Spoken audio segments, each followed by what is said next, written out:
फरमाने लगे हज़रत अब्दुल्ला इब्न मुबारक रहमतुल्लाह ताला अलैह फरमाते हैं मैं शुरू में एक औरत पे आशिक हो गया था, समझाने के लिए बात करते, आशिक हो गया था एक औरत पे।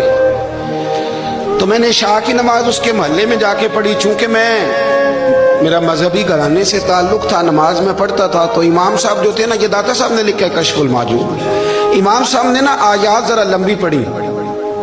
तो मेरे दिल में ख्याल आया कि मौलाना आप तो फारिग हैं, तो हमें तो और भी काम है। तो कहते हैं नमाज से फारिग होकर मैं उसके घर के चक्कर लगाता था, सारी रात घूमता रहता था। वो चंद लम्हों के लिए छत पे आती थी, दो एक बात करती थी, चली जाती थी।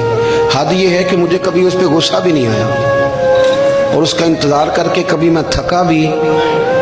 ये दाता साहब लिख रहे हैं। हज़रत अब्दुल्ला इब्न मुबारक फरमाते हैं एक रात में गया, इसी तरह मैंने नमाज पढ़ी, फिर मैं उसके घर गया। मैं सारी रात, सर्दियों की ठंडी रात, 11-12 घंटे उसके घर का तवाफ करता रहा, माज़अल्लाह चक्कर लगाता रहा। आधी रात को सहरी के वक्त वो छत पे आई 1 मिनट के लिए, और कहने लगी घर में मेहमान बहुत ज्यादा हैं, आज बात नहीं हो सकेगी। हजरत अब्दुल्ला इब्न मुबारक फरमाते हैं कि मैं जब वापस लौटा तो ना मुझे उस पर गुस्सा था, ना मुझे थकावट थी, बल्कि मेरे दिल के अंदर उसके लिए मोहब्बत बढ़ रही थी। मैं कह रहा था कितनी अच्छी है बेचारी, इतने राश में भी और इतनी मजबूरी में भी 1 मिनट के लिए छत पे आई है, फिर भी मुझे उससे प्यार बढ़ रहा था।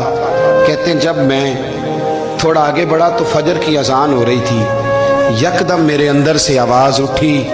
मैंने कहा अब्दुल्ला, अगर तू एक औरत के लिए सारी रात खड़ा रहता है, ना थकावट होती है, ना गुस्सा आता है, बल्कि प्यार बढ़ता है, अगर औरत के लिए बंदा खड़ा रह सकता है तो रब रसूल के लिए भी खड़ा रह सकता है। फिर तरावी पढ़ना कोई इतना मुश्किल काम नहीं है, फिर तहज्जुद के लिए उठना कोई मुश्किल काम नहीं है। शर्त यह है कि प्यार हो जाए।